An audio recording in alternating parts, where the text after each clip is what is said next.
Hi everyone, it's me again, VA Jessie, and welcome back to my YouTube channel.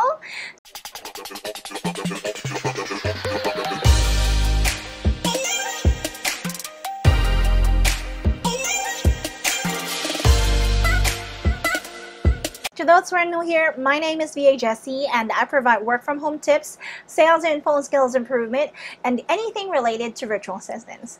So if you are new in my channel, I do suggest that you subscribe to it, hit the notification bell so that you would always be updated when I create a video.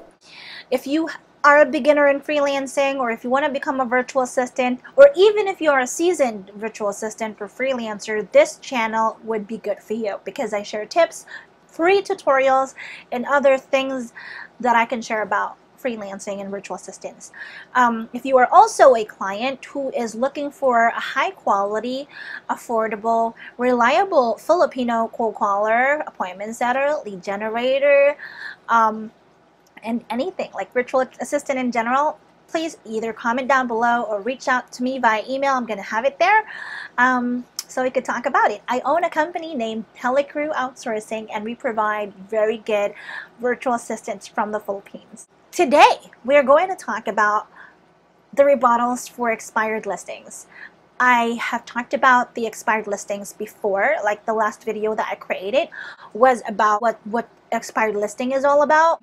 So for today, I would like to tackle what are the rebuttals, because of course you would definitely get objections when you are calling expired listings. So I wanted to share the common rebuttals that I'm using and the common objections, the common objections that I get and what kind of rebuttals I'm using for it. Okay, so without further ado, here it is. What are the common expired listing objections that I'm getting and the rebuttals that I'm using for it? One of the common objections that I'm getting is, of course, I want to take it off the market and we decided not to move. We always get that every day. It's impossible we're not going to get that kind of objection, right? So my rebuttal to that is very simple. It's just out of curiosity, if you did sell, where were you going next, right? So instead of going into like kind of fighting or debating with the client as to whether or not they're gonna sell, I would again probe and get the motivation. Because if ever I feel that the motivation is strong, I would know that this person is still interested in selling. It's just that they're disappointed with the past experience, and that's why they don't want to sell yet, or they don't want to sell again. But as soon as you make them realize their motivation and that it's important, then you would be able to have a chance. So I would dig deeper into that. I would ask them, if you have sold your home, where are you planning to go next? And I would then ask them, if ever they tell me, I would tell them, why was that important for you? Why were you trying to downsize? Why were you trying to, relocate? So just kind of dig deeper until I get the real motivation. I also have another rebuttal to that. My other rebuttal to that is, you know what, I can totally appreciate that, but I would like to tell you that our team specializes in selling homes that didn't sell the first time. Because even the best homes don't sell the first time. And it just takes a new approach and techniques to like what we use to get a home sold. So when would be the best time for my realtor to come over and stop by and talk to you more about why it's to your benefit to consider our team to sell your home for you? So the next objection that I'm getting is, I don't want to sell because we didn't find a house to move to. So what I would usually tell them is, I have the script in front of me. I'm going to read it. So even with a large number of homes on the market today, buyers are still waiting to wait a little longer for closing on the right home.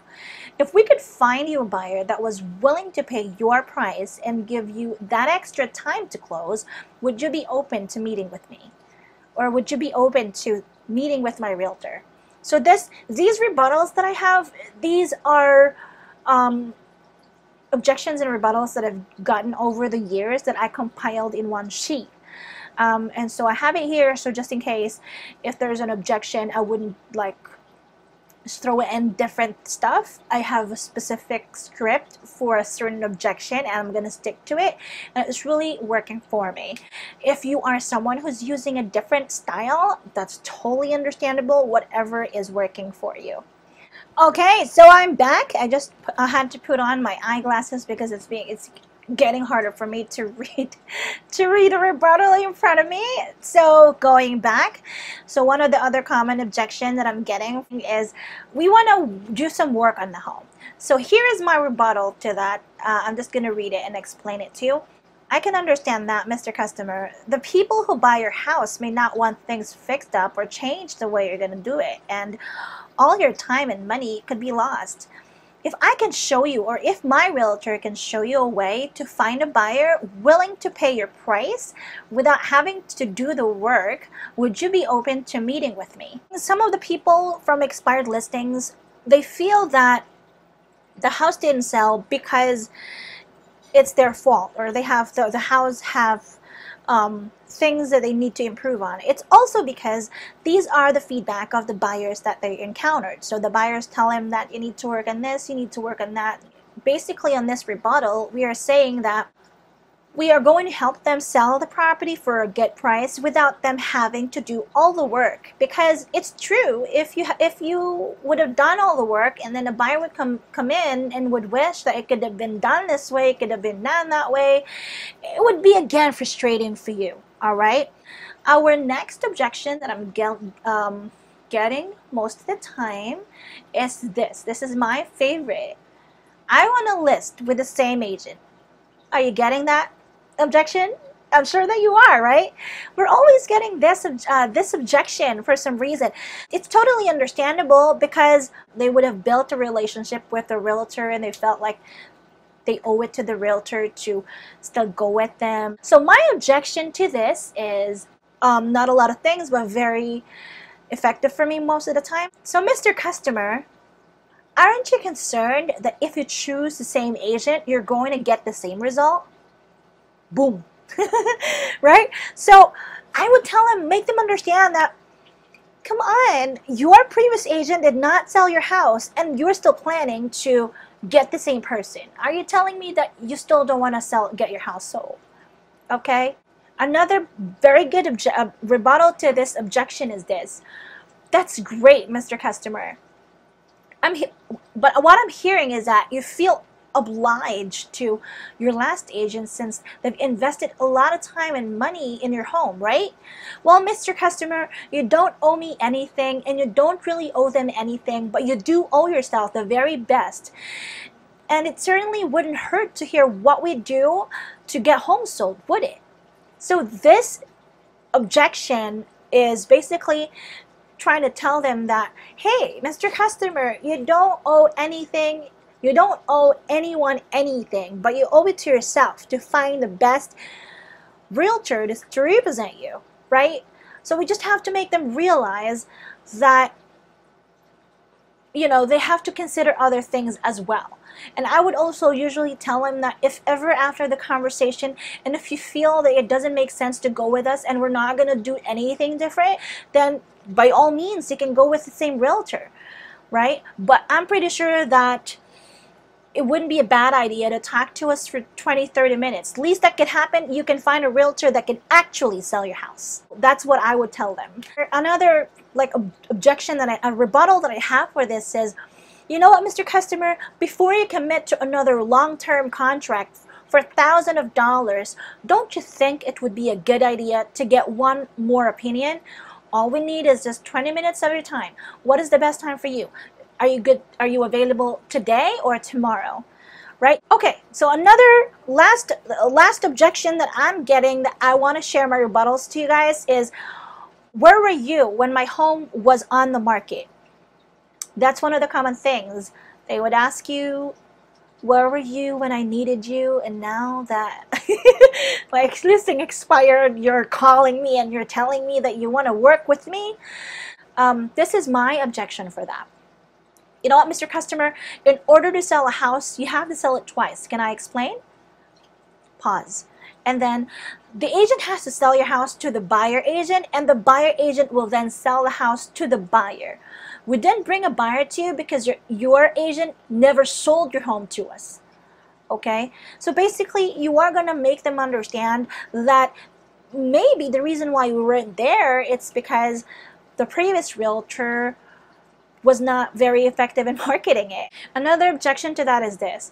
That's a great question. We were busy fulfilling the promises we made to our sellers to show, market, and sell their homes. I didn't even know your home was on the market until today when the agreement expired. Scary, huh?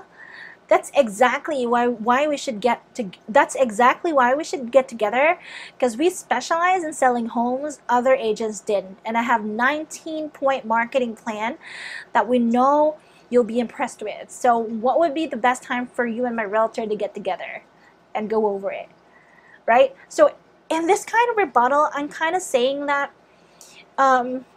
I was busy helping out my own sellers and my own buyers. I mean, my realtor is busy helping out buyers and sellers.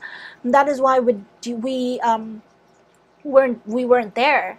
And at the same time, that's also another same thing with the first rebuttal, is that I'm kind of pointing the finger to the other realtors. These are the objections, the most common objections that I'm getting for expired listings, and the rebuttals that I'm using. Don't worry guys, I'm going to have the link to the rebuttals I discussed today on the description. I'm going to have a Google link for it so you can have this with you and you can use it when making calls for your clients, or if you are a realtor, if you are making a call as well. So I hope this would help you. That's about it for today. I hope that you guys enjoyed my video, and if you have any question, feel free to comment down below or send me an email if you are a realtor, a real estate investor, or client who wants to know more about what we have to offer or what I have to offer. Please don't hesitate to communicate with me. And yeah, I look forward to hearing from you guys. Now, if you are an applicant, you know, I'm always asked if we are hiring, if we are accepting newbies, if we are accepting anyone with no experience. Obviously, yes, we do. We accept newbies as long as you have a call center experience and you have good comm skills, because of course we are going to be on the phone. There are qualifications and screenings that would be done, but you are welcome to send an application. Please go to telecrewoutsourcing.com and click join our team, and then click find out more, and someone will be right back with you. Thank you so much for today. If you haven't done it already, again, let me remind you, click the subscribe button, hit the notification bell, and like this if you like this video. Thank you guys. See you on my next one. Bye.